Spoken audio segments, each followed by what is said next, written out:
Good evening, everyone. And I have to turn off my volume.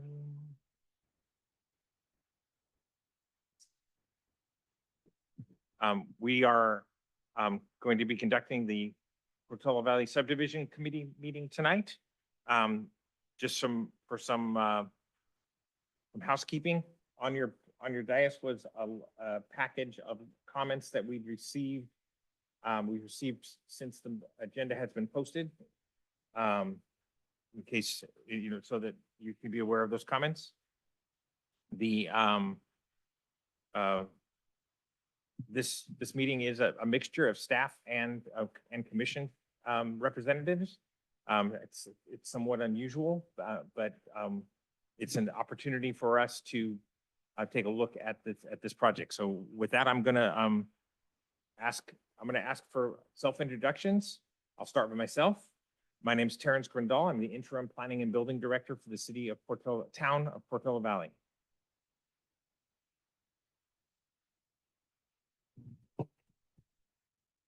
My name is Ed Holland. I am chair of the Bicycle, Pedestrian and Traffic Safety Committee.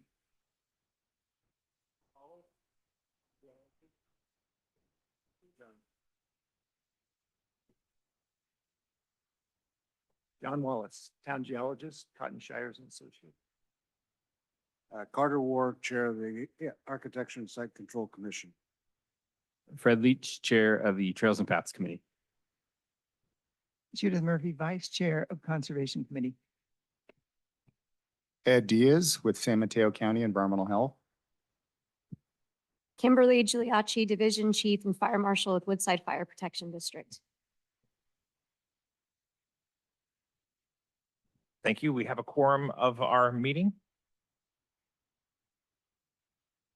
I'm going to share my screen.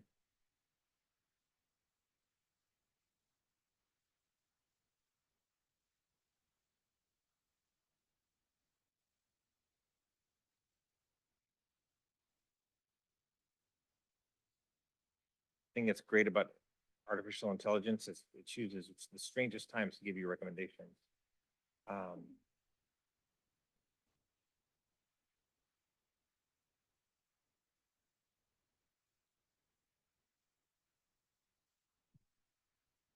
So in addition to, I'm the interim planning and building director and chairing this meeting. We also have Catherine Enberg, who's our town attorney sitting here, and Rebecca Ald, who's the environmental consultant here as well.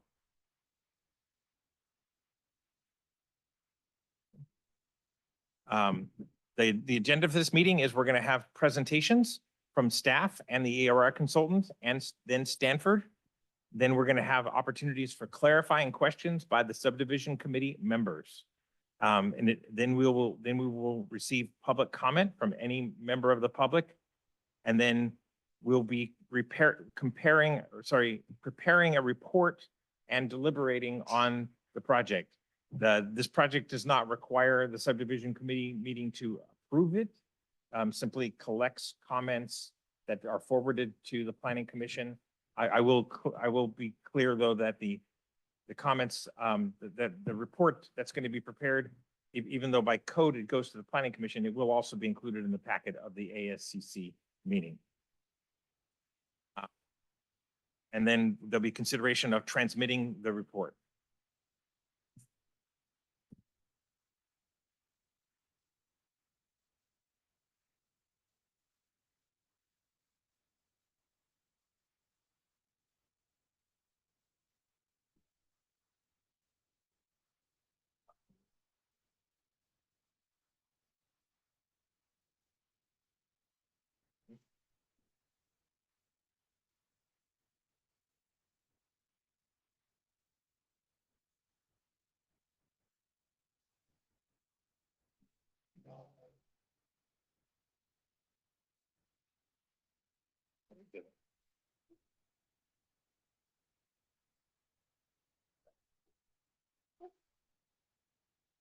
No, not that one.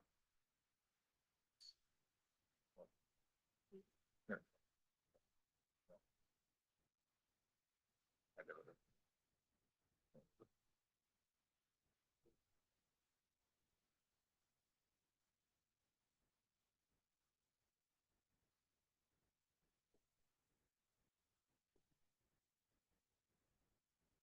All right.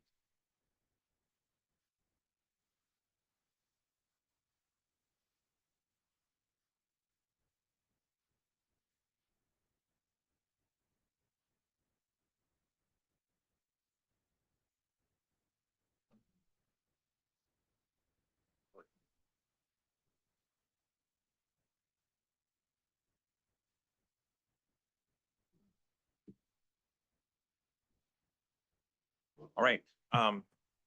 Portola Valley Municipal Code, Section 1704.110, has the subdivision committee meeting reviewing subdivision maps and reports to the planning commission. It includes the town planner, engineer, geologist, building inspector, fire chief, health officer, town historian, if there are applications with historic resources, which this is not one, and a member from the ASCC Conservation Committee and Trails Committee, with the town planner serving as chair. The Portola Valley Municipal Code indicates that the committee is to prepare findings in accordance with Portola Valley Municipal Code, Section 17208180B, for a tentative map and make a report. Findings in the report will be presented to the Planning Commission and Town Council. And as I indicated, it will also be included in the packet for the ASCC. Tonight's meeting is not intended to address specific questions on the technical analysis or mitigation measures of the EIR. It is not intended to address specific questions on project details or merits outside the topics presented, such as architectural design elements.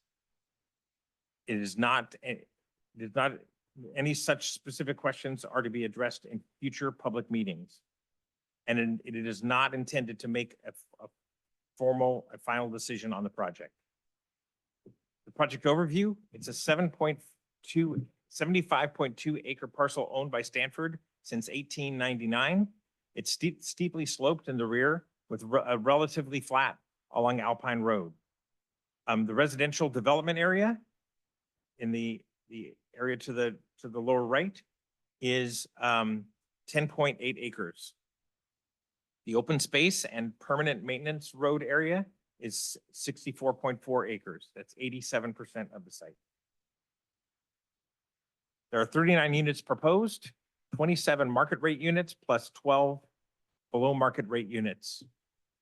The town code allows for 18 market rate units plus 12 below market rate units. With the state density bonus law, up to 35% affordable housing, density bonus would allow up to 41 units. There are 431 trees in the survey, 177 trees at the residential development area, 123 significant trees, plus 54 non-significant trees. 55 new trees are to be planted and other shrubs and vegetation as well. The proposed site layout has 39 clustered residential units in 30 lots, 27 single-family homes for purchase by Stanford faculty, 12 below market rate units for rental to low or moderate income households. 0.5 units per acre. State density bonus allows up to 41 units. The common open space, with a picnic and play area. The residents include a 25-foot rear yard fuel management area and small emergency access roadway between two homes. Landscaping and stormwater treatment measures are also included. The proposed open space and trails plan. The open space area includes a new public recreation trail in Portola Terrace, improvements to Alpine Road Trail, that includes granting of a permanent access easement to town for portions of that encroach onto the site. It includes a fire maintenance access road and undeveloped area to be preserved and its existing condition. The proposed open space and trails plan, it's a legal instrument to prevent future development in Portola Terrace Loop Trail. So there will be a legal instrument to prevent future development in the Terrace Loop Trail area, 1.2 miles. There are two connections to Alpine Road Trail, and the trails are 6 feet in width, accordance with town trail standards. The proposed circulation plan, it's a private loop road off of Alpine Road 89 residents and guest parking spaces on site. Small emergency fire access road between lots 8 and 9. The existing Alpine Road trail along property frontage to remain and be improved. The EIR concludes that there were no significant impacts to the transportation and circulation system. Mitigation measure trans 1 trail crossing warning. The project shall install a sign at the driveway, stop here, look for trail users, stop again at road for outbound traffic approaching the trail to alert the existing drivers of the presence of a trail user. I'm not going to read the fine print here, but it is available in your packet. Essentially, this is a listing of the findings that have to be made for the project to be denied. Our findings are in the negative. So if you need to make these findings if you were to deny or reject a project. And we'll be going over some of these later. And Rebecca, do you want to provide a brief overview of the California Environmental Quality Act and how it applies to this project? I do, thank you. So as mentioned, I'm Rebecca Auld with Lamford Gregory, and I was the lead of the environmental review for this project as a consultant to the town. So I wanted to start with an overview of the purpose and process and then summarize briefly the analysis that was conducted and the documentation that was issued. So as the agency with discretionary approval over the project, the town is the lead agency under the California Environmental Quality Act, or CEQA. This means that the town is required to consider the environmental implications of the project along with project approvals. To meet this end, an environmental impact report, or EIR, process was conducted. The EIR included an in-depth analysis of the potential physical impacts on the environment. It looks at all phases of the project, including construction and then the ongoing use as the residential development, the trails, and the vegetation management activities. It included measures to avoid or reduce environmental effects called mitigation measures. And it provides for, in the process, opportunities for agency and public review and comment. So as a reminder, an EIR is a disclosure document. It's to provide the town with environmental related information as they make decisions on a project. It does not itself approve or disapprove a project. Next slide. So this process, yeah, okay. I'm saying everything anyways, so that's maybe less interesting, but. Shall I continue? Yeah, okay. So the process here began with a notice of preparation, or NOP, that was issued in late 2020. It asked the public and agencies to provide input into the environmental topics that were of concern related to this project. We also held a public hearing to accept any verbal comment as well as written comment. These comments were taken into consideration while the technical analysis was completed and the report was written. The draft EIR was issued in March of 2022 with a notice again asking for input, this time on the contents of that draft EIR. And a public hearing was again held to accept a verbal comment as well. So following the close of that public review period, those comments were compiled and reviewed, and responses were made to those comments in a final EIR document. I'm going to discuss the contents briefly of the draft and final EIRs on the next couple. Well, we're not doing the slides. But that's the point that we're at right now. All the environmental review documentation has been issued at this point, and the project and EIR are being brought to hearings for recommendation and decision by the town. So to talk briefly about the draft EIR, it contained the environmental impact analysis for the project. Now, sometimes an EIR can be focused to certain topics only when there's not broad concern. But in this case, early in the process, broad concern was presented under a lot of different topics. So the EIR for this project looked at all the environmental topics under the law of CEQA. I'm here representing, oh, great. Yeah, here we go. So I'm here representing the environmental analysis tonight, but it was actually a large team of technical specialists that were brought in to address the concerns of the town and its residents. A lot of work went into the analysis, including consideration of planning documentation from the applicant team, detailed studies and peer review from technical specialists for the EIR, and in coordination with town staff and town's other specialist consultants. The technical studies for the EIR included, you can go back a slide here. That's fine. Yep, there we go. So here are a list of the technical studies that were included in the EIR.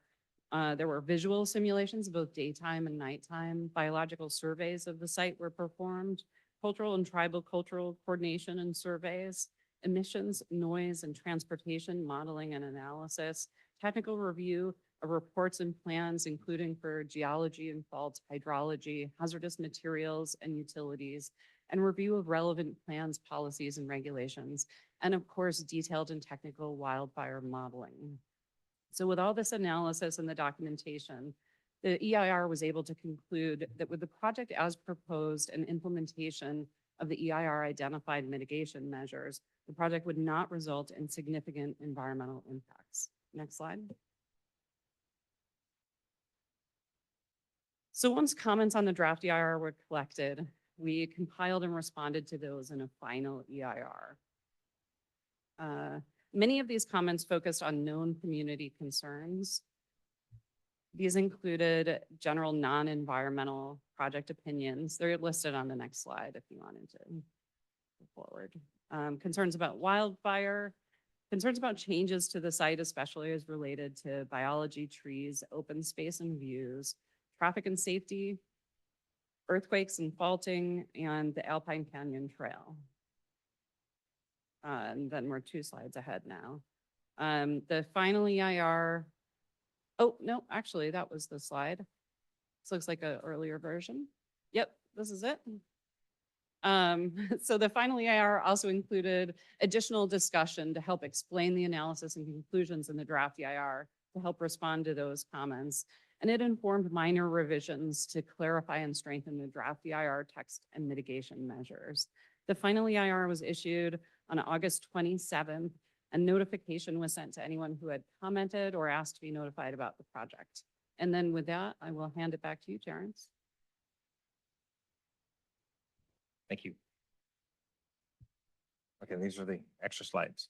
So back to the agenda of the meeting.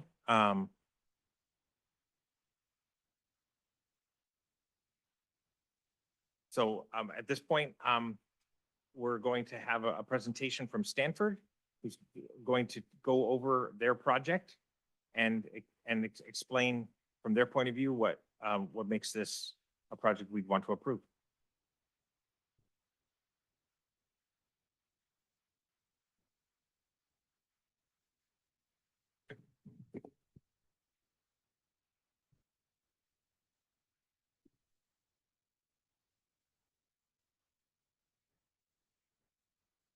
Yeah, I'm not sure. Is this afternoon or evening? Good evening, good afternoon. My name is John Donahoe.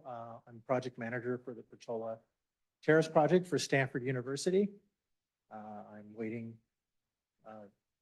killing time till Terrence gets my slides up. Deep, heavy sigh is not encouraging.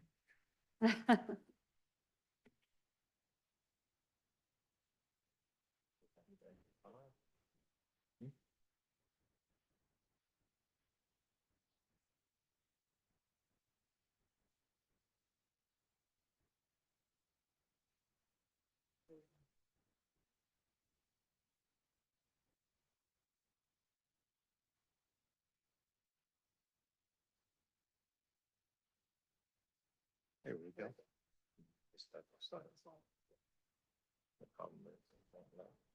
Oh, there you go. All right. Okay, next slide, please. We have been and are still proud to bring this project to the community of Portola Valley.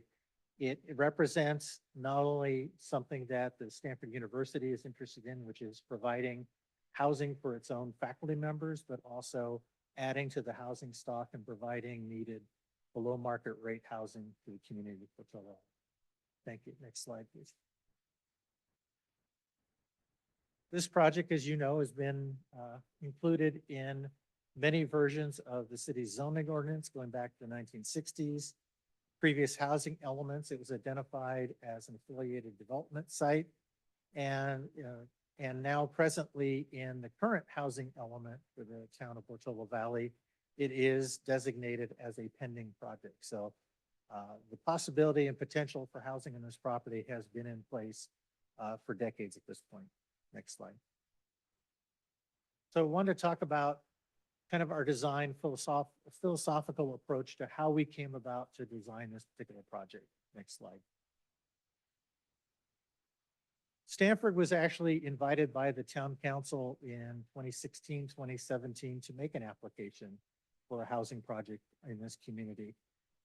So from the time of 2016 to 2019, Stanford participated in several town council hearings where the topic was discussed. We actually presented on a couple different occasions what our goals and preliminary designs would be for the site.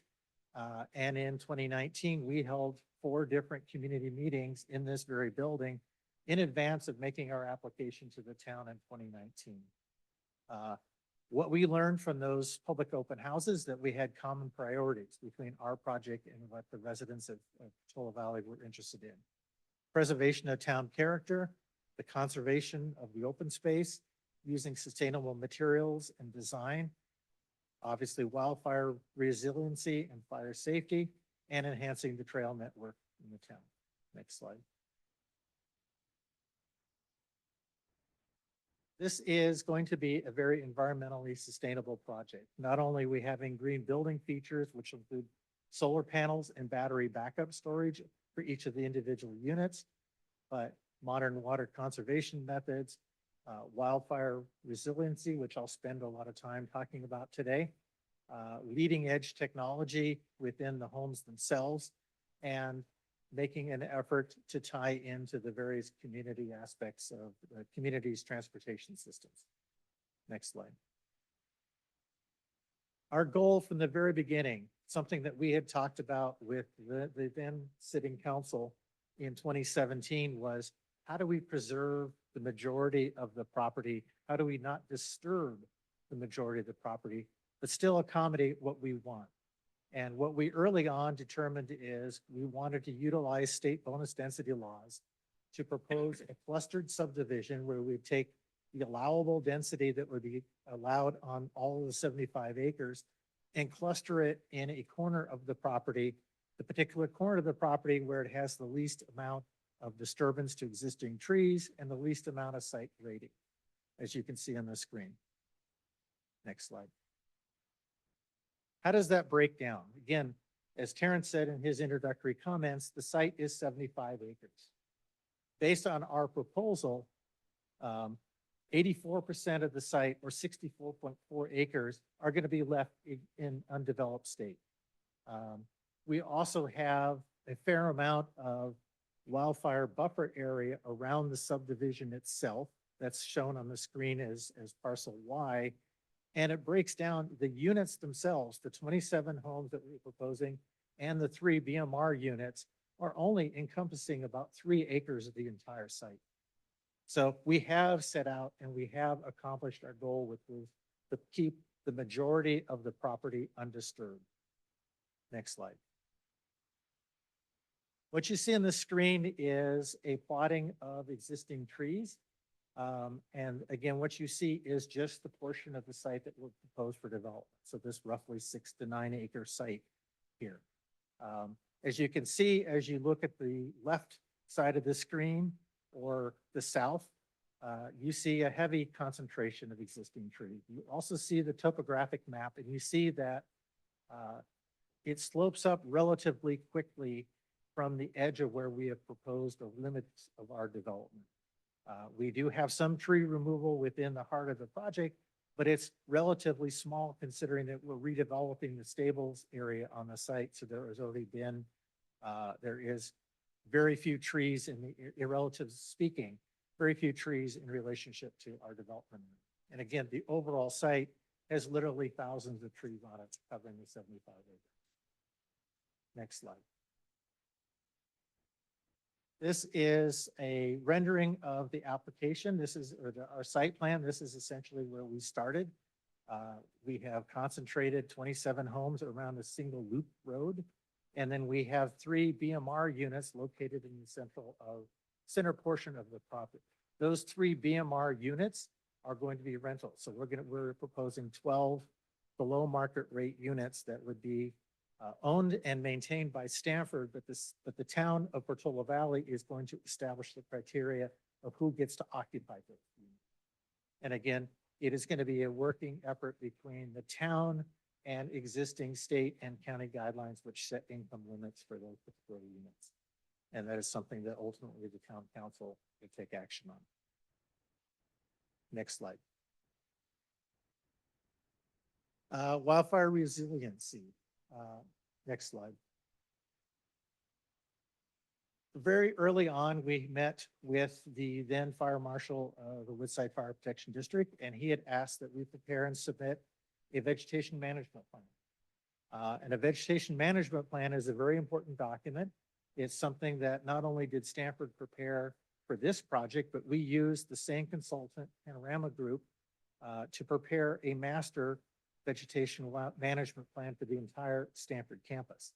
And as you may recognize that name, Panorama is also the same group that did the wildfire management plan for Mid-Peninsula Open Space District. So they have a lot of experience in this particular area.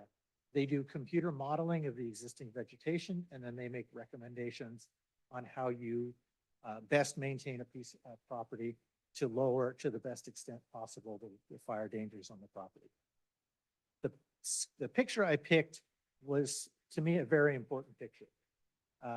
You see, that the effort of the vegetation management plan is to really kind of clear the brush that you have there. We all like our pictures of the goats, but the goats don't eat that kind of stuff. The goats don't do that.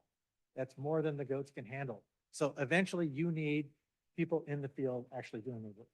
Next slide.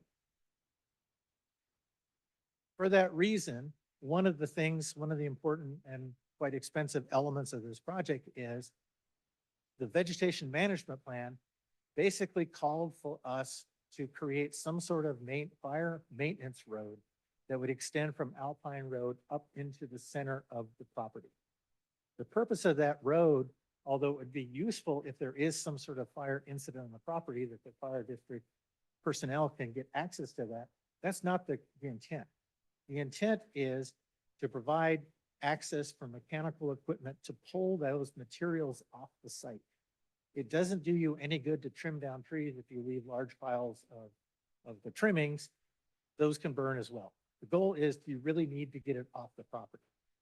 The truck that you see there was some of the work that we did just along the Alpine Road frontage in 2020. At first, you create and you pull a lot of material off, but your goal in doing that would be the next slide, is you're not necessarily clear cutting trees, but you're basically trying to get rid of all of the underbrush, all the material that could eventually feed a fire. That's your goal. And once you get to that part and you get all of that woody material pulled off and you have the trees limbed up appropriately, next slide, then you can bring in the delightful goats and let the goats feed their way. That's when the goats are most effective, is after you do a lot of that heavy lifting, a lot of mechanical work. Right now, as most of you know, this site is bounded on 2 sides by existing homes. We don't have any other access into the upper reaches of our property. And to come up from Alpine without this proposed road is extremely difficult based on existing topography. Hence the proposal for the road. Next slide. So what I just talked about covers the vast majority, covers about 64 acres of the 75-acre site. But what about the property itself? So clearly we are doing a lot of other things besides the clearing of the property, although that's a very significant component. First of all, we will be undergrounding the PG&E line across the frontage of our property along Alpine. We will be extending water from West Ridge to the site.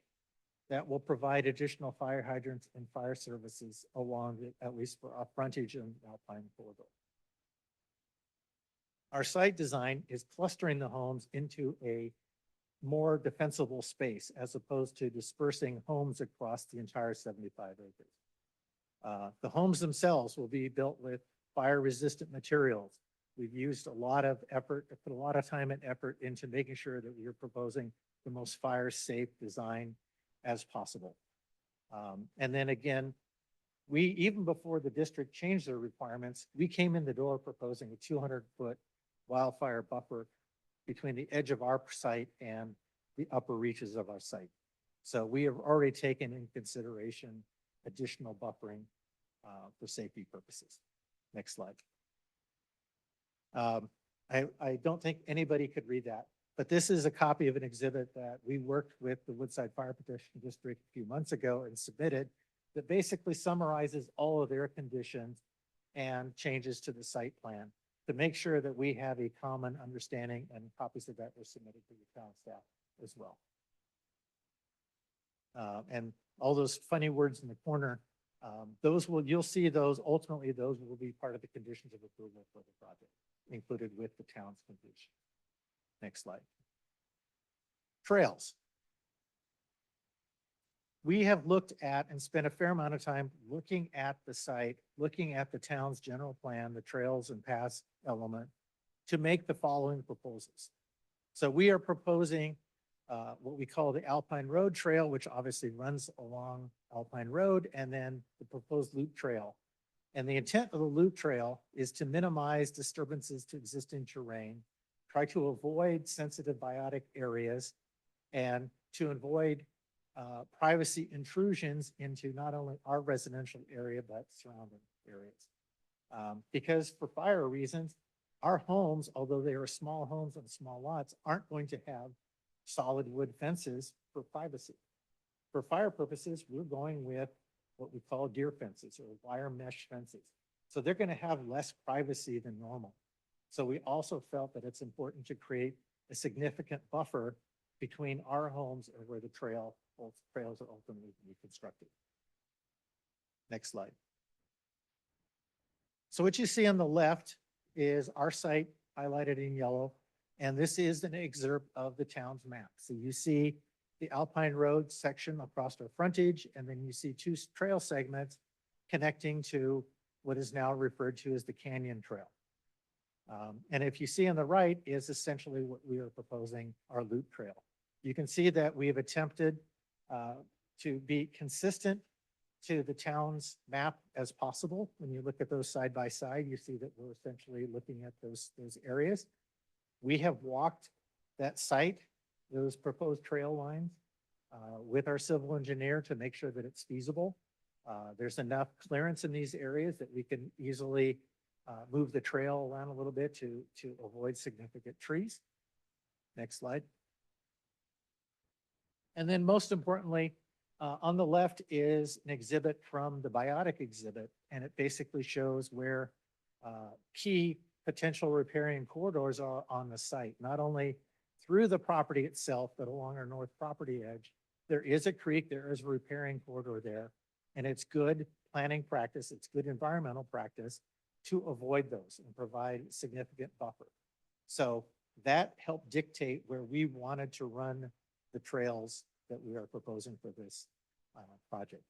We did not propose implementing what is referred to as the Canyon Trail for a couple of reasons. One, we felt, and working with then Public Works Director Howard Young, he felt that what we were proposing was consistent with the general plan without the Canyon Trail connection. And we didn't felt it was important. It was important for us to point out, which we have at various times to the staff, that you don't run new trails into biotic or riparian corridors. So we have chosen not to implement that. If the town wishes to implement the Canyon Trail in some fashion, then our loop trail actually has a connection where it can in fact feed a canyon trail. But we don't want to implement the trail segment that runs between our homes and our northern property line. Next slide. Last but not least, geologic, and I know that there has been some discussion on that, and we've spent a considerable amount of time and effort in dealing with this issue. A brief geologic history, which is an oxymoron if you think about it. In 2017, the town actually removed from their official map a fault trace that crossed our project site. That was before we made our application in 2019. So at the same time, Cornerstone Earth Group, who is our geological consultant, prepared their report, submitted that report, and it did not reflect that suspected fault trace. However, during the review of our application, the town geologist felt it would be prudent that we conduct additional testing on the property. So in 2020, we actually did some significant trenching on the property. Next slide. So what you see on the screen is an overlay, a lot, a proposed arrangement in red. And what you see is that black diagonal slash area, which shows where the trenching is. Now, the site of the trenching was determined based on external clues and suggestions of where the trench might actually, or where the fault may actually cross our property. So the logic is you try and dig a trench that's perpendicular to the proposed fault, so that as you're doing the trench, you may be able to locate that trench or any potential fault. Next slide. I personally did not get into the trench, but during the investigation, not only did Craig Harwood, Cornerstone, in concert with John Wallace with Cotton Shire, and we had actually requested that a third-party geologist, Patrick Drum, also review the trenching when the trench was open. So we did submit a follow-up trench investigation memo. Cornerstone did to the town back in August 4th, 2021. And the conclusion was, although the majority of the site seemed to be located on the Ladera Formation, there was never any evidence that we had left the Ladera Formation and crossed into the Whiskey Hill Formation. Next slide. So with that, I was brief, although it may seem like long. That covers roughly the 7 years that it's taken us from the application that we filed in 2017 to where we are here today in 2024. There have been lots of delays. We are still very much interested in pursuing this project. If anything, the need for housing is just as important as it was when we made our application in 2017. It's probably more important now in 2024. So with that, I have numerous members of our consultant team present. And I will defer to Terrence, and he can conduct, if there are various questions that people want us to ask, you can direct them to me, and I will in turn have our consultants available to answer these questions. Thank you. Thank you.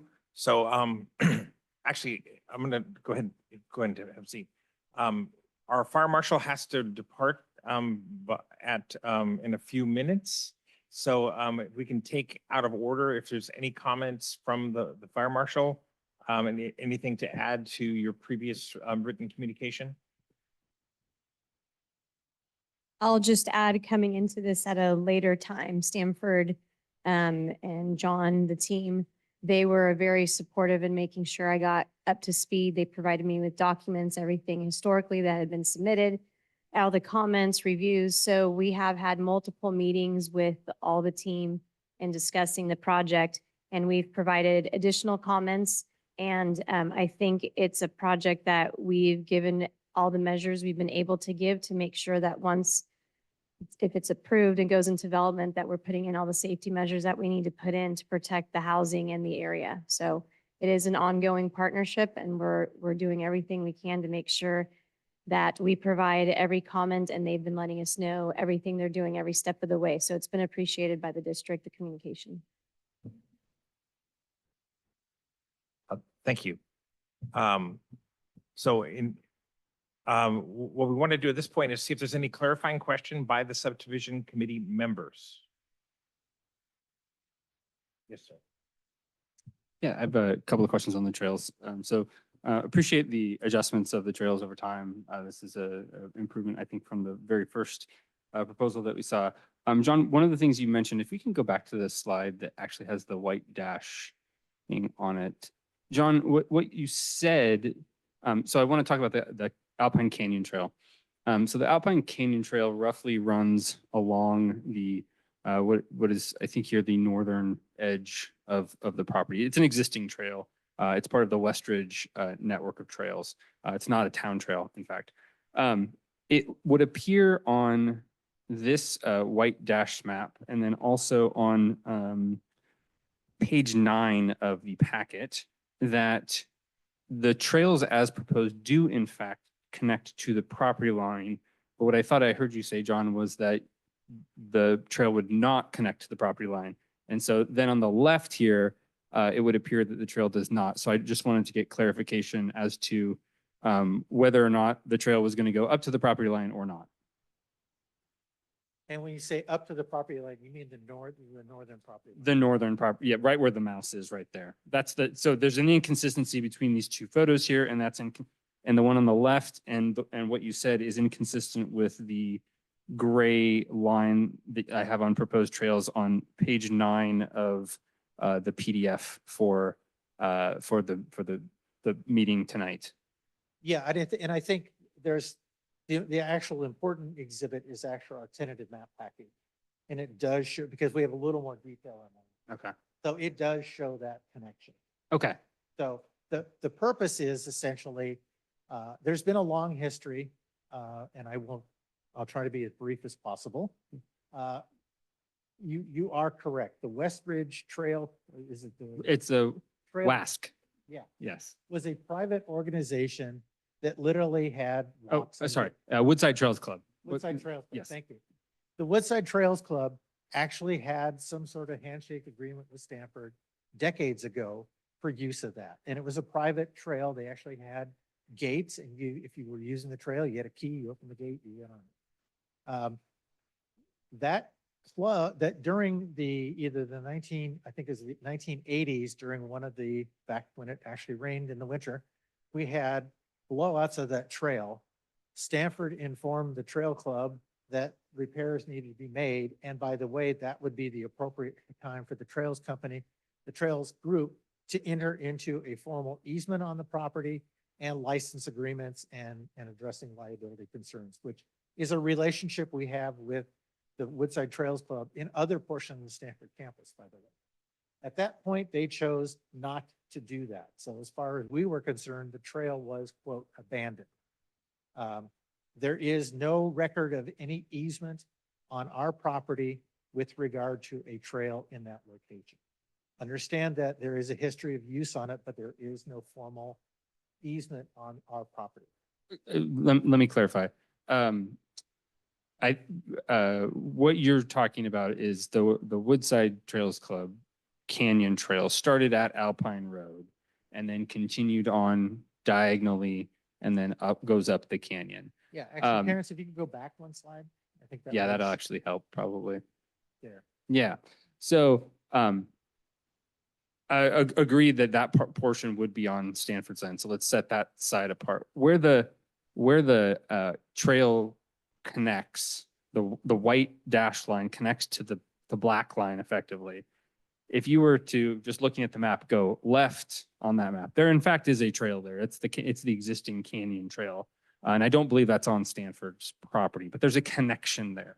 And I guess my question is, will the Stanford trail go up to the edge of the property such that if someone wanted to come down that canyon trail that's not on Stanford's property, that exists outside of Stanford's land, could they connect into this proposed trail network? Yes, that's exactly the intent of that connection. Got it. Great. That's If the town determines that it is in the town's interest to execute the canyon trail, or whatever we want to call Alpine Canyon Trail, however we want to call it. Yeah. The purpose is to provide that connection at that time. okay. That's super helpful clarification. Thank you. The only other clarification or question I had is that fire road is going to be an attractive trail. Up at that portion, there's a beautiful view. I recall from walking there during, I think it was 2020 or 2021 when we walked around. There's a wonderful view up there, and I'm guessing you're going to get a lot of people walking up that fire road, and potentially there will be a social trail connecting to your trail. And my question is would Stanford be interested in creating that connection such that it goes in the best possible way, or how else is Stanford thinking about managing pedestrian access to the fire road? Okay. I'll answer that in kind of reverse order. Okay, so first of all, the fire maintenance road is not intended to be open to the public. It would be gated. You can't drive up there.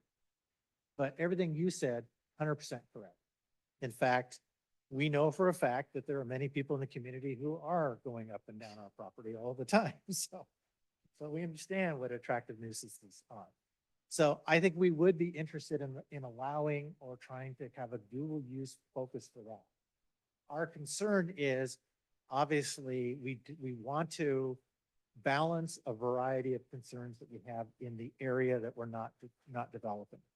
In terms of access, in terms of having eyes in this area, to prevent unattractive activity. Mhm. And keeping people out because there's an additional fire risk in the people up there. So I totally agree. Even if we didn't have a trail discussion at all, if we put that fire maintenance road, we'd be having this very same conversation. So it would be in our mutual best interest to try and figure out how we all can use it effectively. Great, thank you. Other clarifying questions? Terrence, I had a question regarding how we get to the density numbers. I don't understand the schism between, the 21 lot, density of, once you do the slope density number, for single family lots using the 3.5 acre zoning district, to 18 and 12. Can you explain that to me? Yes. Give me a moment.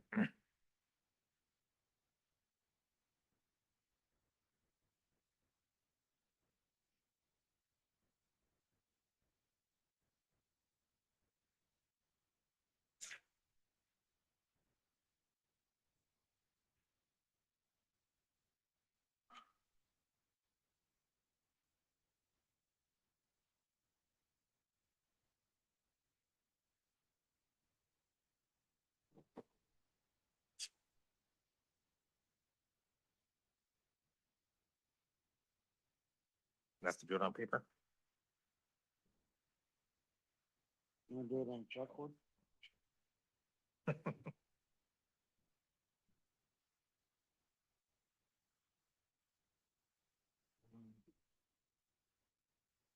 You can unshare that.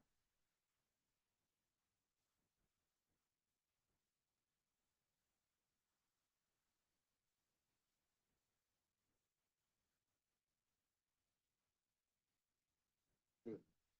You don't like this.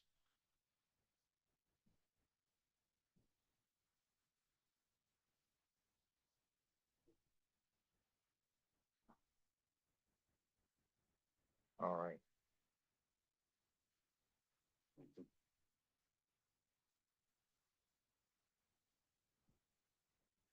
All right.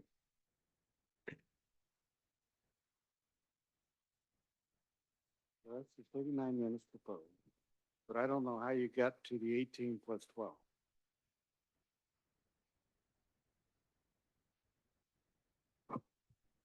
Okay, so just the density, based on our code allows for 18 and plus 12 is the density bonus. Is the state density bonus units. So, they don't count against the 12.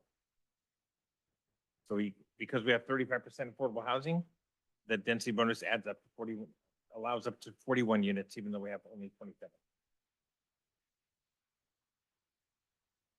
So our raw code allows 18 units. Okay.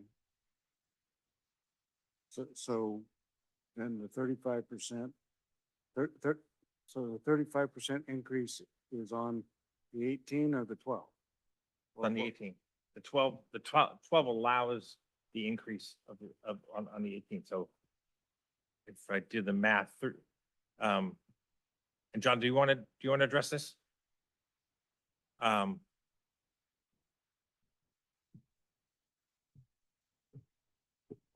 Good evening. My name is Alan Murphy. I'm the Clerk and School with counsel to Stanford on this project. And I could direct you to page 164 of your packet if you want to take a look at the detailed explanation. But maybe in short, this might help. So under the town zoning, so before any application of state law, 21 lots are allowed into the zoning. 15% of those 21 lots have to be affordable. So those 3 lots, 15% of the 21, up to 4 units, multifamily affordable units can be developed on each lot, right? So that's 12 affordable units on 3 lots, 18 single family units on the other 18 lots. So you have 18 plus 12, 18 single family plus 12 affordable.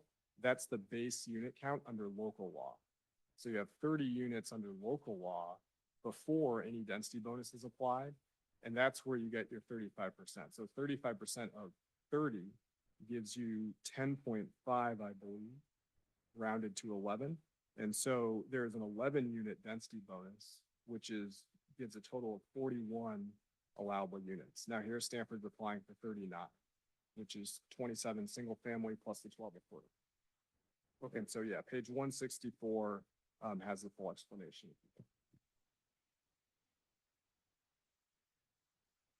608 plus the environmental impact report of 300 and something.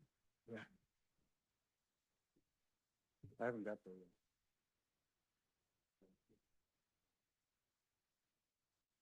Thank you.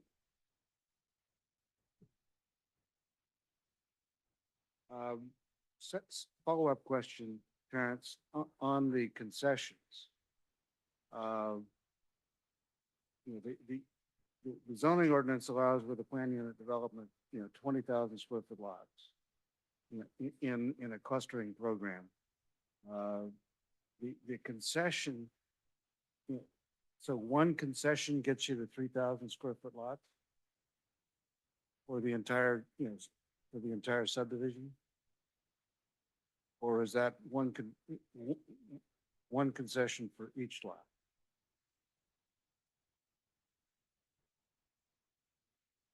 One concession allows, so what would be the limit on the smallest site?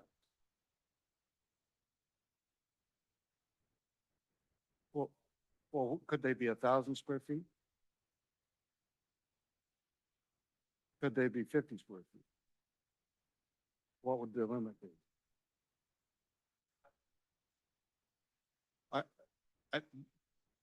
It's established, but if someone was proposing, what would the limit be?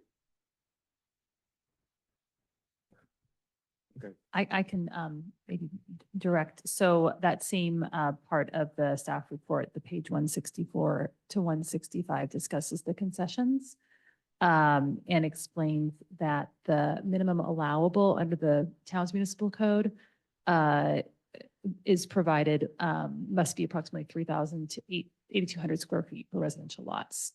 I'll see if Stanford wants to elaborate on that, but that's Muni Code section 1850.050. The smallest zoning district in town when this was applied for was 7,500 square feet. So I don't know how I'm not sure how we got to these less than 7,500 square foot size lots.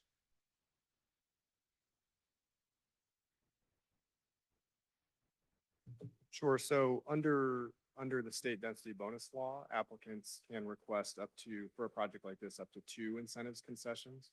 And those incentives can be a full elimination of a development standard or can be a reduction in development standard. So here there was a reduction from the 20,000 square foot lots to this 3,000 to 8,000 square foot range. It doesn't have to be related to the smallest zoning district in town. It's that, as you point out, that does happen to be larger than some of these lots, but there's no minimum under state law. Okay.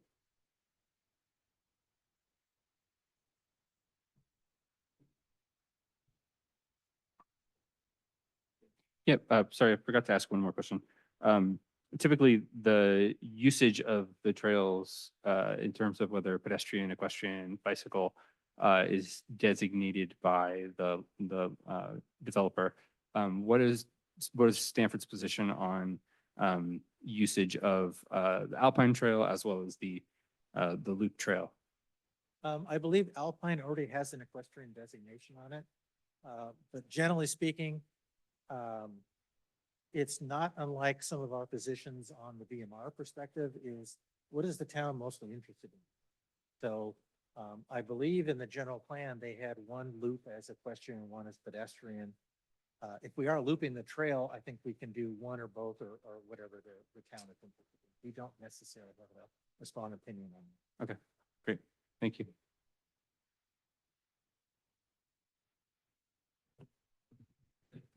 So I do have a question related to the driveways, but I'm not quite sure to whom this is being posed. In the normal case of a planning application, where the driveway layouts were going to be changed and access to the site, that some determination of that would come to the Bicycle, Pedestrian and Traffic Safety Committee for approval. And so my question, first of all, is when does that, or does that procedure still apply in the case of this application? And when is the time that we would expect, if that does happen, that deliberation would take place?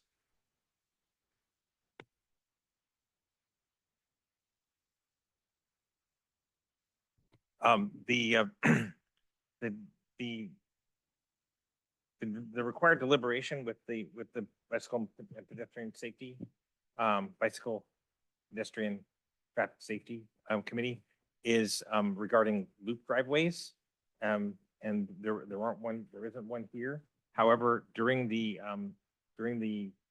detailed tentative map discussions, this issue can be addressed at this location.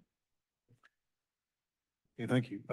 I don't understand, since we see two access points plus a fire road, so we can move from one driveway to three access points, two of those being egress and ingress for residents. How does that not constitute a loop?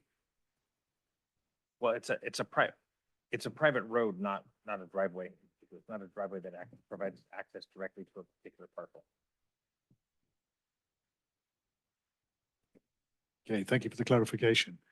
And so does the traffic safety in the assessment in the EIR take proper account of that change to a road junction to Alpine Road rather than a driveway access?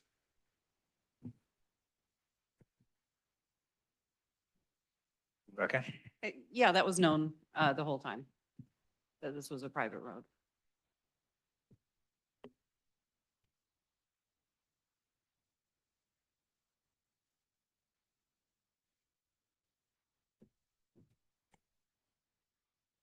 Yeah, this is a question for John. So John, you'd mentioned in your brief summary of the geologic conditions that you mentioned the two geologic formations. I just wanted to clarify. On the east was the Ladera, and it was common thought and kind of the regional mapping showed that the separation between the Ladera to the east and the Whiskey Hill Sandstone to the west was demarked by that fault, which we call the Hermit Fault. And in the trenching program, Craig and your staff were chasing the Ladera from east to west, and you saw no evidence of faulting. And then you ran into the corral that we couldn't extend further into. And so the thought at the time was there would be a need to complete that trench. And I was just curious as to the status of that and when that next phase of trenching would occur. Yeah, Terrence, if you could, I hate to ask, can you pull my presentation back up again? I'm afraid to, but actually I can address your question more directly. Yeah. It is condition of approval of the project. It has to be completed before the final map is completed.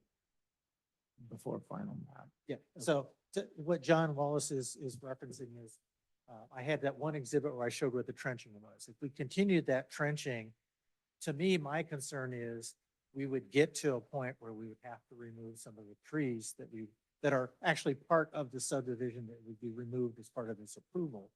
But I didn't want to go in and do that work now until we were at the point of having the approved project.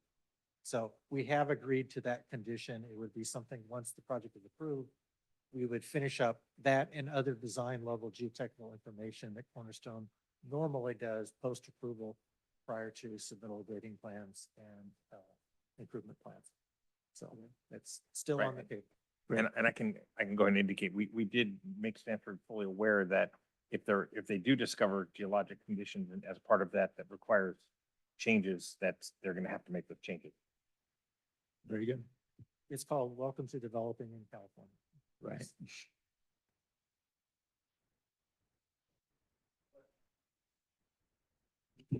John, in your presentation, you made reference to increasing the right of way at Alpine Road, and I don't see that on the maps or understand. It is in the tentative map. I won't make Terrence pull my exhibit up, but I had a note in it. that There's I a didn't- little map. So that was a request that came from Howard Young at the time. It probably was related, if you look at the overall tentative map, it is reflected in the tentative map. So what was coming up at the time, and I believe it was in part some of the discussions with regard to evacuation route planning. So the request came to us, Stanford, can you provide additional right-of-way to Alpine Road? Not necessarily construct it, not intended to construct, but can you provide a consistent 100-foot right-of-way along Alpine Road across our country? And An easement, more or less, easement, for that- having. yes, yeah.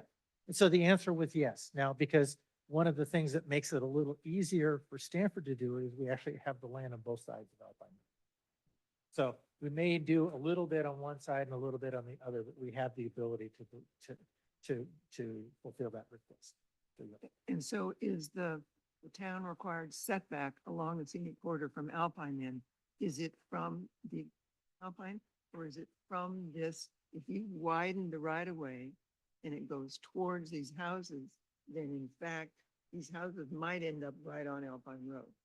I can look at my set of plans and answer that because it's not a consistent swath on our side or on the Portola or the Wedge side, because there are some on the Glen Oak side that we can provide that dedication as well. So some of it may go further into ours, some will go on the other side. But you can see what I'm getting at. Yes, The yes. risk that these houses will end up instead of the minimum, which is what you've done here, that they'll be. Yeah, I can They look at, won't come yeah. to the road, but the road will come to them. I remember we did look at that at the time to make sure that that wasn't a problem. And that we Okay. didn't have to shift our units accordingly. So, okay, so So, you're or to answer you're your other- assuring us that.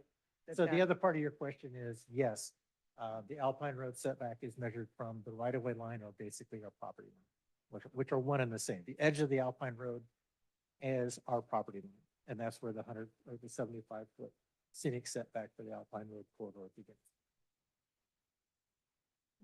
Okay, but you've given them 100 feet and some of it might be on that side. Yeah, because right now, the Alpine Road, the existing right-of-way varies. So it's around 80 feet, so it's really not a significant amount on either side. But we have the ability to adjust on both sides of Alpine Road to accommodate that 100 foot. It's okay. And what in the process as we go down the years, as this goes, assures us that there'll still be that protection. Oh, how do you, let me Is it rephrase your part of question. the- How do you get it?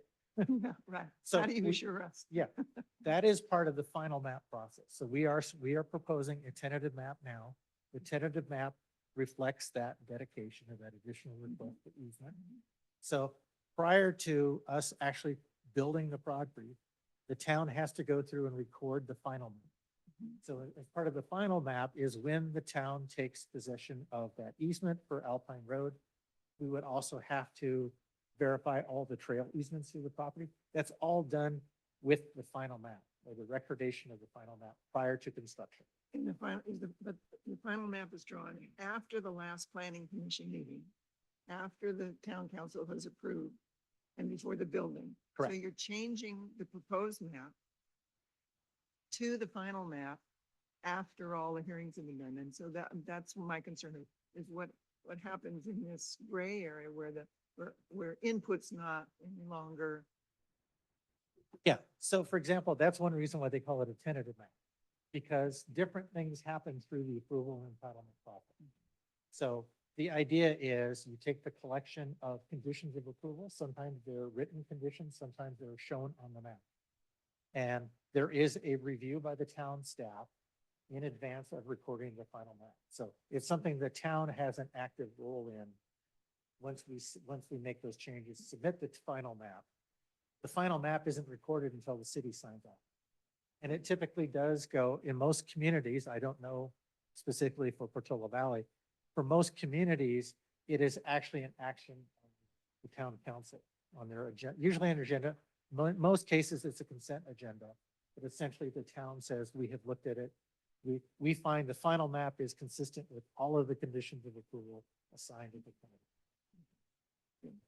Yeah, I just want to stress that the final map has to be consistent based on the town's interpretation with the tentative map. So the town has the opportunity to determine whether or not the final map is consistent with the approved tentative map.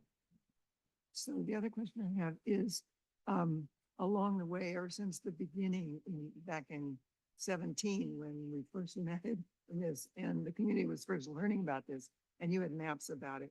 And then subsequently, the committees have spent a lot of time and energy looking at details, depending on who we were. Since about 2020, which of our recommendations have actually altered the plans you have or have been incorporated in the plan you have? And some of the things you suggested have been super easy, like some of the landscaping things, where our horticulture said, gee, this would do better than that. But all the maps and the plans still look like those old ones before all of us did our due diligence, if you will. So that is in part the role of the applicant, but more importantly, the role of staff. So essentially they are the collector of all of it. You don't necessarily have to amend the map every time that there's addition. That's where conditions of approval come into being. So for example, I mentioned earlier, we have 10 or 15 or so from the Woodside Fire Protection Group. So they may say it's, a typical condition of approval will say, you shall do this. That's easy. And you don't necessarily need to amend the map for that. Same with plant material, things like that. So one of the things that staff had asked us for recently was a certified letter from our landscape architect that said, no, everything you said, that your plant species that you're proposing are consistent with existing call outs from the Alpine Corridor Study and other design guidelines of the city. So yes, he's in essence saying that they are going to be providing. Those So it really conditions depends. At ASCC, the conservation's recommendation, they get looked at and they may make that. Correct. condition. Right. Okay. Because for as much work as we've done to date for these last 4 to 5 years, there's still a tremendous amount of work that is done when you go from this relatively conceptual stage to the actual building plan. We talked a little bit about trail. They may vary a little bit when we get out in the field and say, this is a really nice tree, we should hang a left or a right. Or we didn't see this, or maybe there's something there we want to avoid and make it good. That is all recorded and is recorded and becomes the rule of the law once it's on the final. Mhm. And so I know that both trails and conservation have, made a big deal over several iterations of reports about, wishing it could be moved south a little bit. Correct. And that's obviously not on the map. So, but what you're saying is some things are incorporated in what you plan to do differently, even though they don't show on the map, but not everything. So it's hard. That's correct. And so I will address the one that you're talking about is we have looked at the various alternatives in trying to shift the property from one direction to the other. And our reaction then is the same as it is now, is if we move the entire property further to the south, we would actually be disturbing and removing more trees as we move south because the tree density is increased in that area. And as I pointed out, we have a fair amount of topography that's coming down to our developer areas, kind of a triangular fashion. So it would actually increase the amount of grading that would be doing. Right now, we're proposing a fair amount of retaining walls in our grading plan, even though it looks relatively flat out there, but we're trying to keep the edge of trees, which is why we're doing a lot of those retaining. So it just increases, we understand on one hand that we're close to a property line, but on the other hand, we really tried hard to pick the best location for this with the least amount of disturbances. And we still feel that way in that case. I can't think of it right now. Thank you.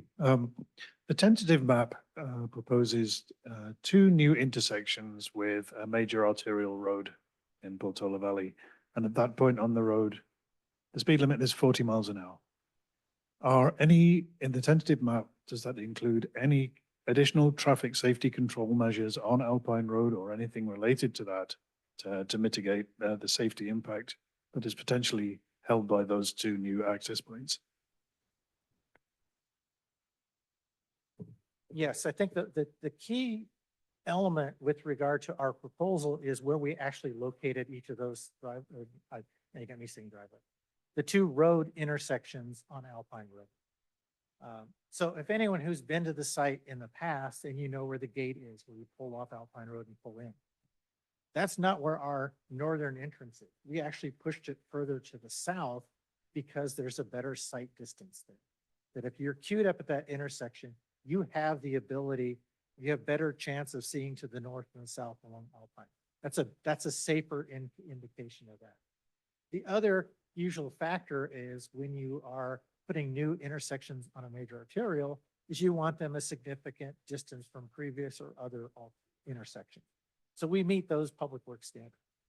So typically, and one other thing that was not necessarily discussed is as we submitted our plans, the town utilized an outside civil engineering firm to review our plans. If they felt they needed to make recommendations, they would have made additional recommendations, which they did not do. It's not necessarily up to the applicant to make the recommendations.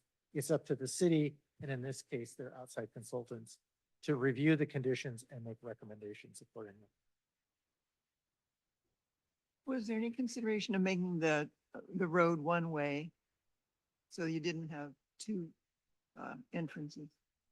Yes, and actually, and unfortunately, the fire district, the fire district actually prefers two-way.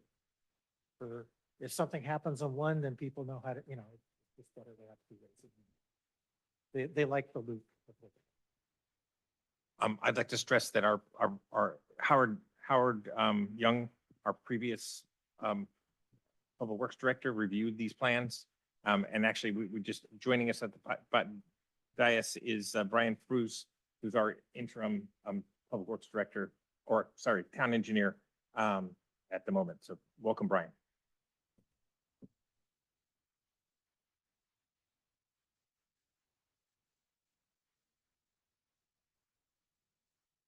Through the chair, I did want to, I was looking for a code citation for Commissioner War's question, and I found it. And so I wanted to, if I could, just elaborate on the question that he posed, which was along the lines of, well, if they ask for concession to have the lot sizes be, 50 square feet, would that be allowable? And the town does need to make findings. And those are described in the packet, but you'd have to get all the way down to page 592 of the packet, where there's a memo prepared by the prior town attorney. I reviewed it and I do agree with it. And it talks about the findings that the town would need to make in order to deny the requested concessions.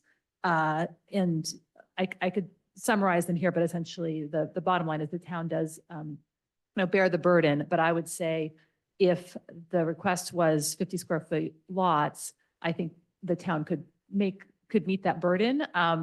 And because one of the findings that would be made would that the concession is not needed to provide affordable housing. So you can have a bigger lot size and still do the affordable housing. So anyway, the memo describes those findings. Essentially, one, the incentive is not needed to provide for affordable housing costs. Or two, the incentive would have specific adverse impacts related to public health and safety. Or three, the incentive would be contrary to federal or state law. To follow up, if I can, through the chair. The, who is charged under the town ordinance, for making that finding? I believe that would be the planning commission, which would be in charge of approving the tentative map. I should say recommending approval because this is actually going up to the town council. So with my understanding with the town's roll-up policy, but it is Joe, the planning commission that would approve the tentative map. So, for this meeting, as the subdivision committee, I'm a little confused about, our role. Historically, I've been on, the subdivision committee several times over the last 3 decades. And, part of, our report, to the planning commission, was to essentially agree or disagree about whether, the subdivision met the zoning ordinance, met the parcel size limits. With the density bonus, it appears that essentially there aren't any rules, that we're required to follow. And if the planning commission is to make those concession decisions, it's really out of, the subdivision committee's purview. Is that correct? Well, your purview is to make findings and recommendations in regards to the subdivision map. So, this is my first time with you all. So I would, if you've met before and have interpreted that a certain way, but I would say that this is within the realm of the kind of recommendations and findings that this body could make to the planning commission. It would ultimately be considered by the planning commission. Terrence, do you have anything to add to that? Yes, just that there are 7 findings we're going to be discussing that have to do with the map, including consistency with the general plan and with with Title 18 and specific plan. So there are findings that will be discussed by this committee. I can list them, but we'll go through them in a moment. Any other clarifying questions from any member? Okay, so I'm gonna ask if there are any comments from the public on this project.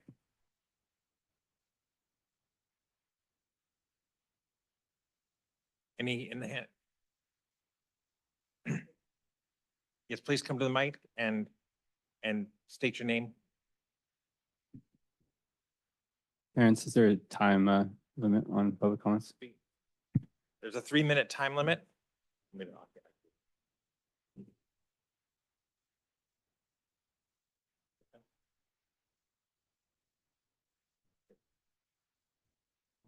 Thank you for this opportunity to make a comment. My name is Bob Rucky. First, my family moved to Portola Valley 57 years ago. My father, a retired USGS geologist, and worked with the town's previous geologists, and we wrote a peer-reviewed report on the San Andreas Fault Crossing Alpine Road in Portola Valley, and the result of that was a change of the town map. The reason I'm mentioning all of this is because I'm concerned about a problem in the environmental impact report about the use of LiDAR. We submitted a report to be included in the EIR. It was not included. It's not there, and that's a problem. It also has a LiDAR image that is very, I consider, misleading, because if the use of LiDAR, you can make a feature appear or disappear depending on how you illuminate the hillside. And the image that's used, the only LiDAR image that's used in the EIR report, done by Cornerstone, makes a very important geologic feature essentially invisible. It's obscure. And I find that very troubling that this is supposed to be an open and public process. But I've been trying to work with the process and our report is not there. And then when I look at the LiDAR imagery, it makes it seem like there's nothing to see. But in fact, I can produce LiDAR imagery that is very clear that there's something there. I know that there's a lot of talk about what the trenching found, and I appreciate that. But the geologic work has not looked at the geomorphic evidence that we consider, my father and I, be very compelling, that there has been Holocene seismic movement in the area. And that I think that the geologic report, based on everything I'm telling you, is very much incomplete. Thank you very much.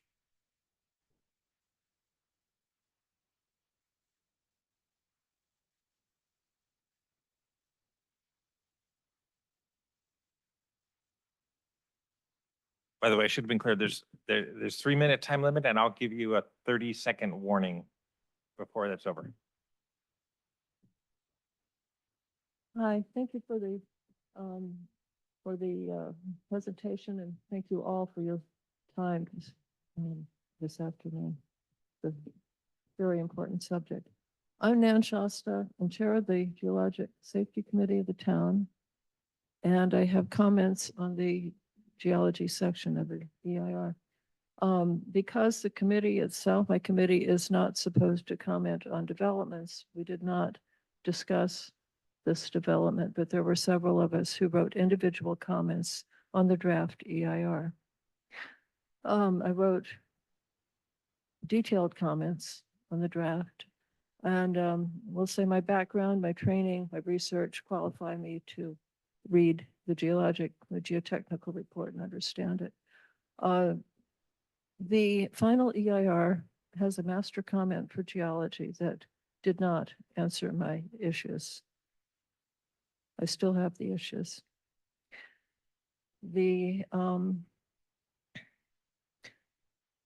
Just very briefly, I'm hope that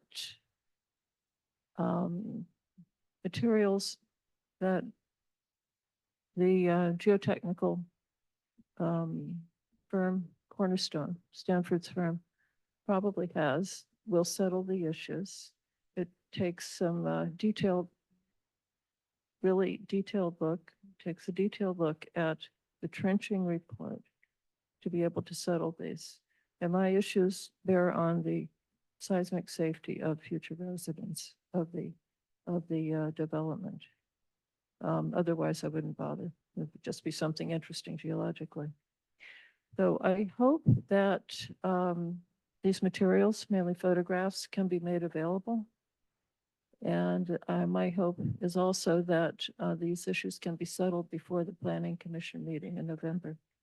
And thank you very much.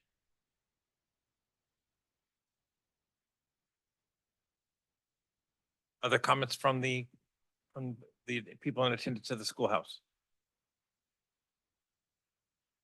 We do have one comment online still. Craig Hughes.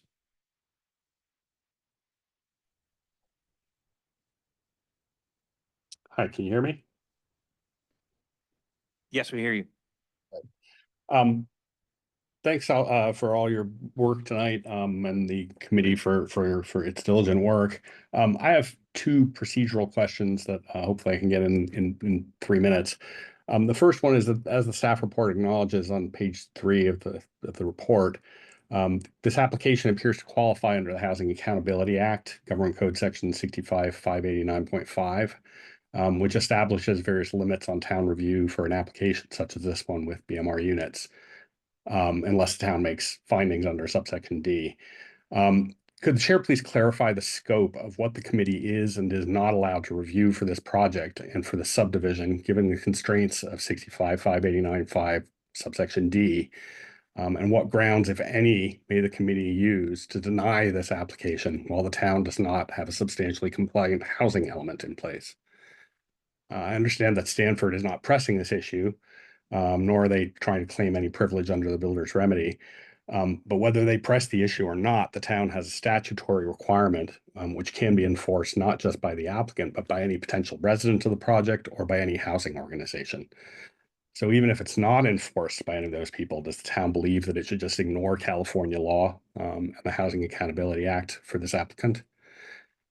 My second part of the question is, what is the town's position on how many meetings the applicant may burden, the town may burden the applicant with under SB 330?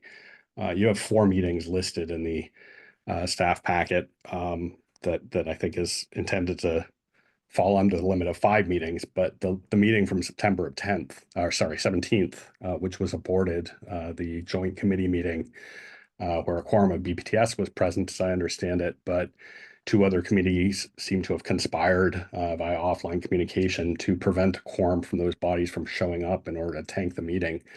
That one doesn't show up on the list. That would make 5. Now there's discussion that the final map would come back to the town council, which I guess would be an additional town council meeting, would be number 6. So what are the town's requirements under SB 330 for this application? And is it the policy of the town that committees can continue to burden applicants with scheduled meetings that the applicant shows up to, and then the committee members conspire to not show up for? Thank you.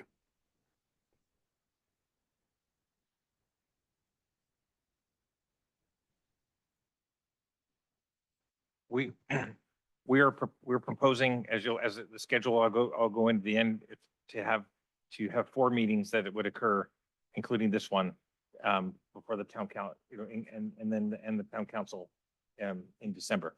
So we intend to be in compliance with the Housing Accountability Act.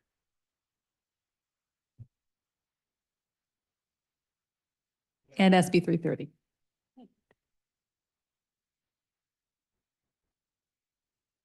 No other online comments? Any other comments in the schoolhouse? Okay.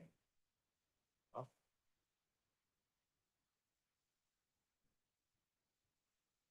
Christy Corley, we're unmuting you.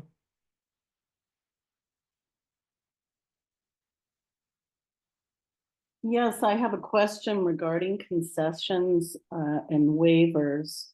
I'm wondering for the residents, if you could list all the concessions, waivers, and any other adjustments you made for the applicant and describe them in detail. You mentioned 2 waivers, but I'm wondering if there's more than 2 waivers which were given.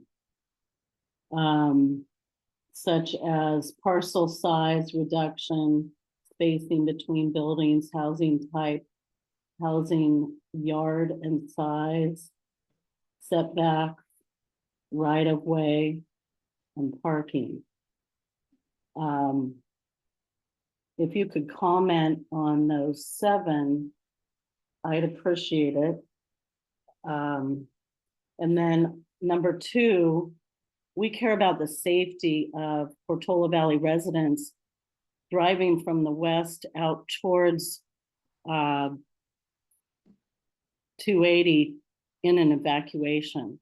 So it's really important that the extension on the right and left of the road occurs not only right in front of your development, but wherever else it could happen, so we can widen roads to protect, so people can drive. We don't want to be Paradise, 85 dying in a earthquake or a fire. So I would like to see it written in detail as to what's going to happen, and then also drawn on the map what's going to happen to protect the width and the safety of Portola Valley, and looking at this build as accumulative effects from the 8-year RENA build process looking at each housing element project in addition to this project, because we know a lot of it will happen on Alpine Road. So we have to look ahead 5, 10, 20 years to keep our residents safe. So the road width is extremely important and needs to be looked at extremely in detail and not just written out without, like you said, oh, we can use the Glen Oaks area. Well, how much of the Glen Oaks? How wide? How long? I really want to see that, and I think the residents deserve that. Thank you.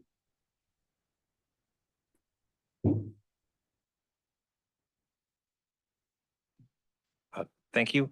The, there isn't a comprehensive list of the concessions. However, we can prepare that for inclusion with the report of this committee. I can add a tiny bit to that. So a number of the things that were mentioned as potential concessions are actually covered under the proposed conditional use permit to allow a planned unit development. So a lot of those are actually allowed under the town's code and wouldn't be considered to be concessions under the state housing. Indeed.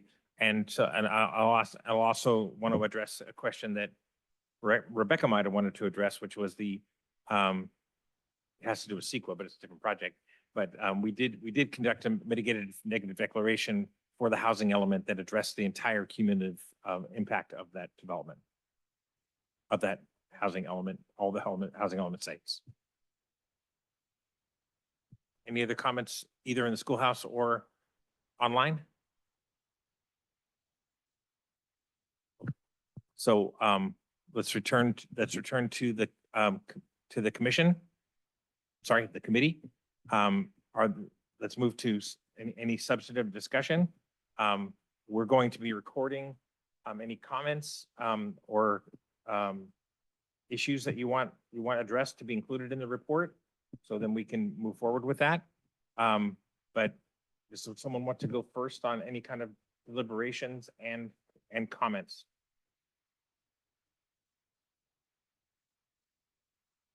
Terrence, would you like to, potentially use, the findings, as the mechanism for that discussion? Absolutely. Rather than just leaving it wide open? Sure. So And I think they start on page 23. they do. So one finding is that the proposed, by the way, the findings are in the negative in Portola Valley. So the finding is that to be of concern that the proposed map is not consistent with the general plan or any specific plan or Title 18 of this code. So if you turn that around, the finding is that the map is consistent with the general plan or specific plans, Title 18 of this code. If you is a finding that effectively gets made by this committee. And there's detailed description of that in the staff report. I can read it if you'd like. Hear more? No, thank you. I think we can all read.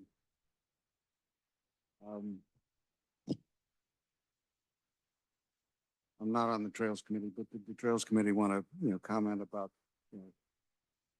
the difference between the proposed plan and the trail, the trails plan and the general plan. Yeah, I mean, I think the Trails Committee, our position remains that we would like to see the shift of the site for the houses moved south to allow for the further connection of the Alpine Trail between where it's currently proposed to connect, where the Stanford proposal is to connect to the existing Alpine Trail. We would like to see it extended down to Alpine Road. That remains our preference. And I think we'd like to see a little bit more detail in terms of how the Alpine Road Trail itself would be improved, moved back away from the road, I believe was our recommendation. I think if you look at, I think it's page 150.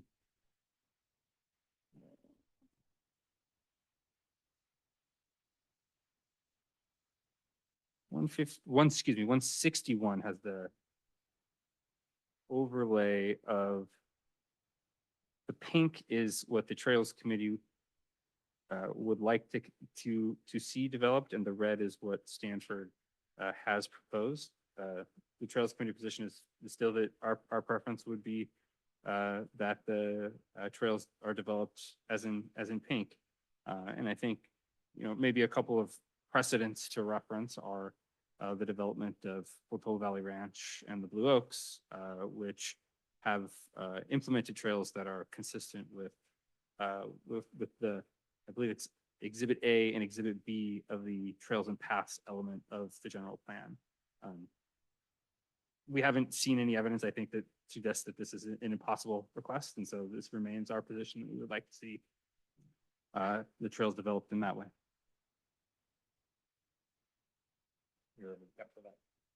Thank you. So I'd like to weigh in briefly on that very same thing that conservation has been concurring with trails about this all along, this shift from north to south. And Stanford has multiple excellent reasons that they don't prefer to do this.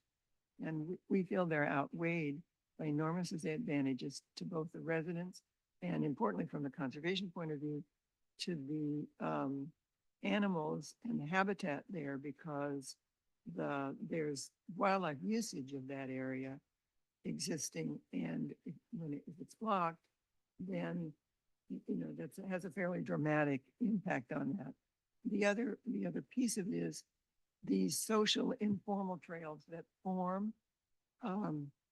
You can see it on the town center property. We lay out the little paths, and then people walk where they walk, and those become the new phase. And in fact, if there's going to be that informally, to not have that happen, Stanford's going to have to put a fence at this end and a fence at that end, which I don't see on the plans. And it seems that if it's going to be happening informally and constricted, then it would be better to plan for it and do it properly.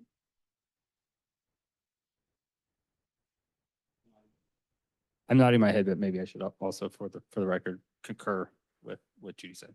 Thank you. Noted it. So I'm sorry, what I said actually probably fits partly under number 5. My little packet somehow goes from 1 to 5 without having 2, 3, and 4, but 5 is the thing that applies, that talks about wildlife. And this is obviously not, it's not something that will unavoidably injure wildlife as this said, but it will have a dramatic impact on. Thank you. Thank you. So I have a concern that traffic volumes will have increased since the original study, which I think was dated 2022, was the year that was mentioned in John's presentation. I think a reassessment of that, particularly concentrating on busy times, for example, 6:45 to 10 a.m., where you would expect a lot of ingress and egress from the new proposed development and up and down Alpine Road. That warrants a fresh study, in my opinion.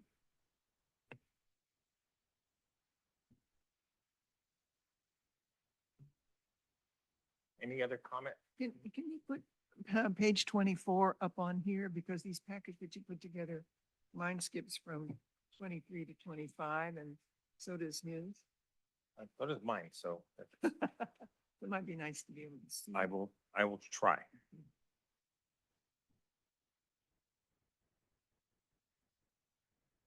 Any, while I'm searching for that, any other comments on the consistency with the general plan, specific plan, and Title 18?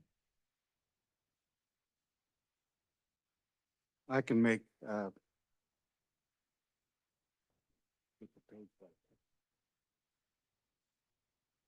technologically retarded.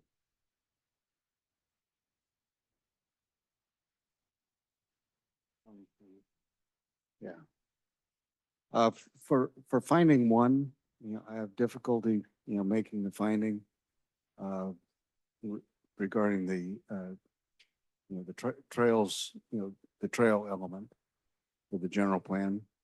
And, continue to have the desire that's shared with, my, trails and conservation colleagues, to move, the, development, adequately to the south, to accommodate that. I understand, the issue with, the grading volumes and the trees, but I think it would be a better balance.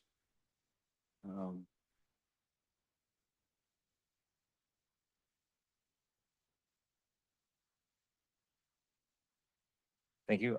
Other comments? And as far as, Title 18, this is the first time we've, dealt with the development, utilizing, the density bonus.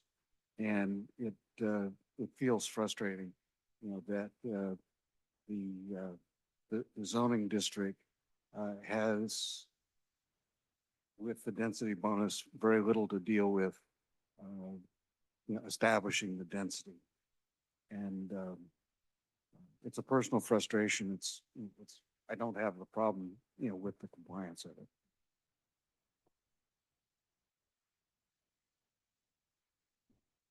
So Thank- the additional thing that I'd like to say along here, it talks about, one of the lines in it under number 1 is the beauty of the landscape and the rich variety of plants and wildlife, yada, yada. There's a discrepancy in the Stanford plans between the, I can't remember what you call the illustration of what it's going to look like and the actual landscaping plan. The two don't match. When you look at the schematics, it's really lovely and it's what we would like to see there.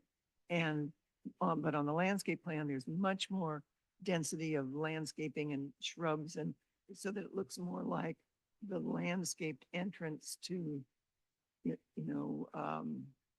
a gated community or something, rather than this informal native landscape. They've done a great job of native plants and drought-resistant plants, et cetera. But the plan itself, the density that's called for and the way it's arranged is, I'm hoping they'll stick to what they've drawn instead of what they've written.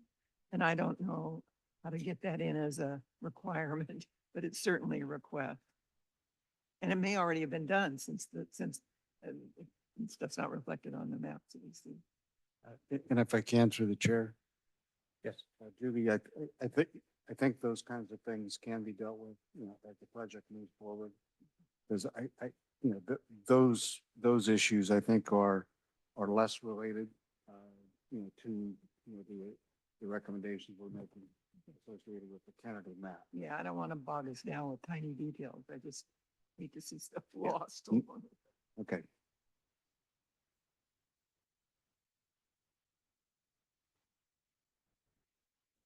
While I'm fighting with it, any other comments on, this is the general plan, this is the plan from Title 18?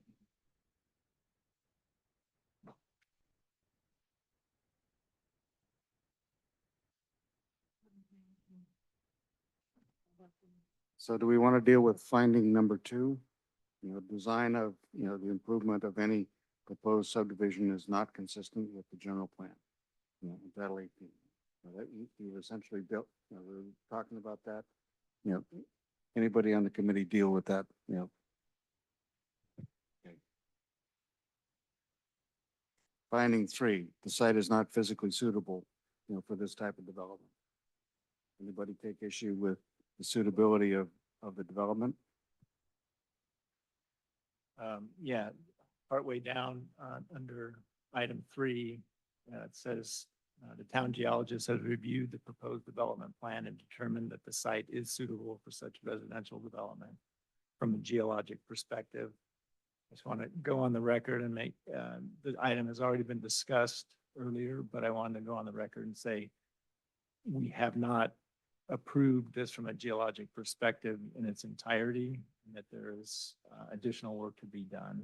And upon that work, we would be in a position to review and approve a final map.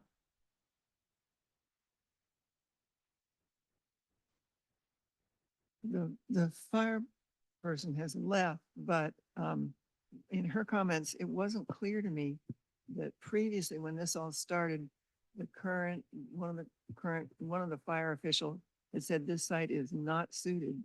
And it seems from what she was saying that their opinion has shifted, but she didn't come right out and say, we don't think that anymore. Our opinion is now that this is suitable. Have you heard that in their communications with you, that where it wasn't clear with us tonight, and I must sort of assume that happened, but would like to hear it. Through the chair, can I answer? Yes. I can follow the rules. First, I want to clarify one thing. Sheet 3.0 of our tentative map clearly delineates the 100-foot right of way that was discussed earlier. So that it's not a verbal statement. It is shown on sheet 3.0. Just want to clarify that. So yes, as part of yes, there has been a lot of discussion with regard to wildfire. With regard to the district, their primary function is to make a determination. Is the proposed project consistent with the current ordinances or not? It is, and they have made that determination. And that's, I think, what essentially what she said tonight, based on, since she has been in their position and they also have a fire inspector, I've been working with them point by point of all those inspection topics.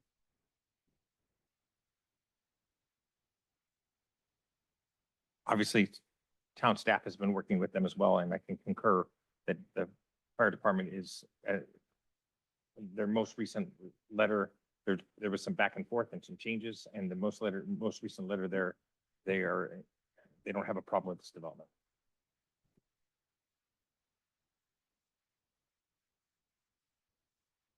Okay.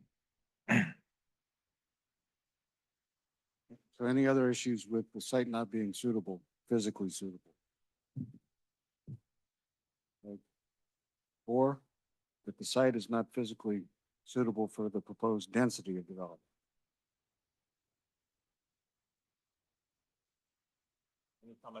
Any comments regarding that? This is where I'm still, rather confused, we're doubling the density of the development. From 21, units, to 39 units. So that's where I'm having difficulty, because I can understand, a 35% bonus, but it also, I understand how the numbers are created, according to the math, but it just doesn't taste right. If I might go ahead on that and return also to the question of fire safety, has there been approval for the density of the dwellings, given that we mentioned that fire safe materials would be used? But one factor that has come up in fire safety studies is the proximity of dwellings to one another. And I wonder how the proposed development complies with whatever the current standards are. I think what most of you are remembering is a variety of discussions that have occurred over the last 4 years or so. And the fire district was attempting to, and had suggested at various hearings that they were going to amend their ordinance. They never did that. So this project is consistent with the separation requirements. It is clearly noted as part of the Uniform Building Code. Basically, you can have structures even closer than we're proposing in the Unified Building Code. We have taken other provisions with regard to the wildfire buffer and building materials. And if you look in there, there's actually now restrictions of how you place windows back on side to side with regard to heat entering. So this has been fully studied, and it is consistent with not only the Woodside Fire Protection District Code, but also various other code organizations that set the code that various cities adopt. So, and again, it's not just a blanket number. There are conditions that fold into all of these. And I can say, I can let you know that John's statements are consistent with the fire department response. I would take issue with what Carter just asked. I think the numbers have been explained. I understand that he doesn't like the density that results, and maybe lots of people don't like the density that results, but that, you know, it all totally pencils out as far as I can see. I understand the map.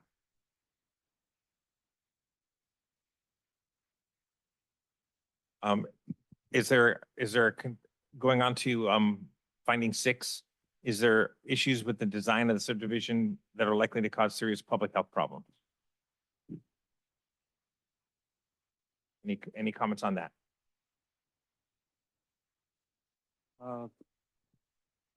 I'm new to this project. I'd love to, see, a turning lane, across the front of this property to help increase, the opportunity for evacuation. So there'd be 2 lanes out and 1 lane in, and also the ability, for, people to pull off to get in, to the project, and also a turning lane to get out.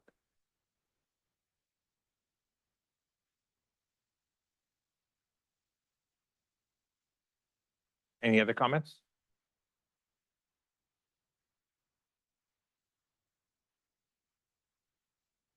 Okay, on to the findings. Finding 7 is the design of the subdivision or the type of improvement that the design of the subdivision or the type of improvement will conflict with easements acquired by the public at large for access through or use of the property within the proposed subdivision. And in this connection, the planning commission may approve a map if it finds that alternative easements for access for use will be provided, and that these will be substantially equivalent to the ones previously acquired by the public. This paragraph should apply only to easements of record or easements established by judgment of a court of competent jurisdiction. Staff's statement is that the proposed design of the subdivision type improvements will not conflict with any easements. Any comments?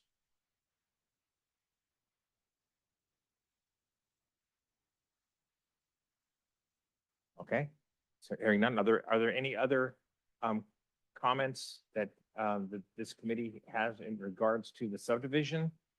I mean, the tentative map that would be conveyed to the planning commission, and of course also provided to the ASCC in their packet.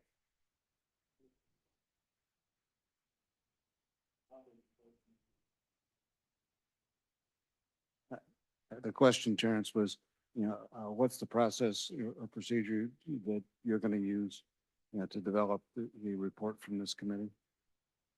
The committee, the report will be made up of the staff report that was provided, plus the comments that they'll be addended to them. So that's how that'll be the creation of the report. Okay.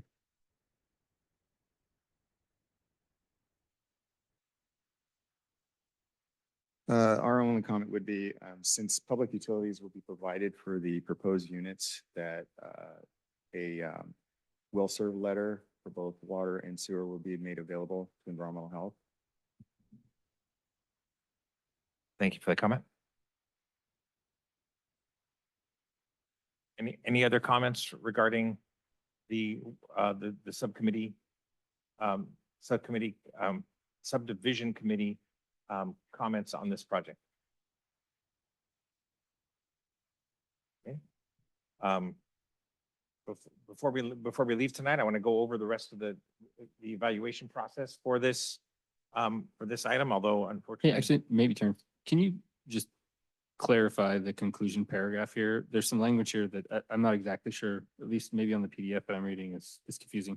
So it says, in summary, it is found that the proposed best and tentative map associated with the proposed project does not meet required findings. That doesn't make grammatical sense to me. The first meet should be deleted. Got it. Thank you.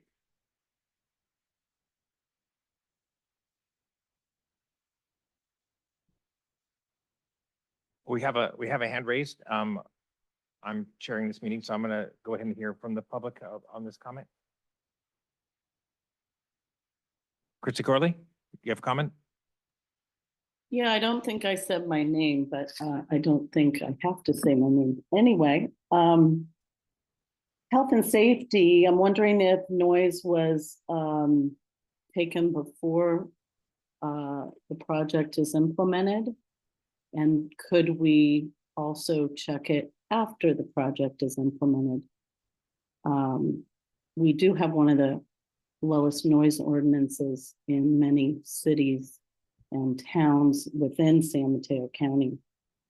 So I'm wondering about that, if you could give us feedback on that, and then vehicle miles traveled, if each unit is at 2.5 cars, but yet some of the buildings are 4-bedroom. Wouldn't we think that there could be 4 cars per unit if a unit is a 3-2, a 4-2? So if you could, I agree that an updated traffic study of all arterials, any arterials that were missing out of the initial report. And we have had increases in priory attendance, Alpine Swim and Tennis, Alpine Inn. We have a lot of traffic there coming from all directions. So there is a reason to update a traffic report, and a good reason, because we want to get out if there's an earthquake or fire. Thank you. Thank you for your comment. Are there any other comments online? Seeing none. All right, so I'm gonna try to go back to my presentation, or I can do it off the top of my head. I wanted to highlight for the committee the next steps in the project. So for this committee and for the audience.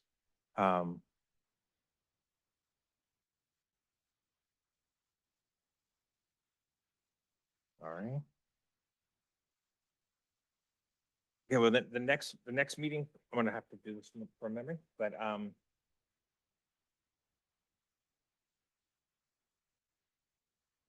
thank you. These are the extras. Thank you. So the next meeting would be the Architectural Site Control Commission would be reviewing this project. It would be on November 4th of 2024. The Planning Commission meeting is targeted for November 18th of 2024. That would be a special meeting has yet to be formally called. And the Town Council meeting is also targeted as a special meeting for December 5th of 2024. So that's the upcoming review for this. The Town Council would be the Architectural Site Control Commission will be looking at design elements of the project. The Planning Commission will be looking at the entirety of the project except the affordable housing plan or agreement, and the Town Council will be reviewing the entirety of the project and the affordable housing plan. Any questions on that schedule? Okay, with that, the meeting is adjourned.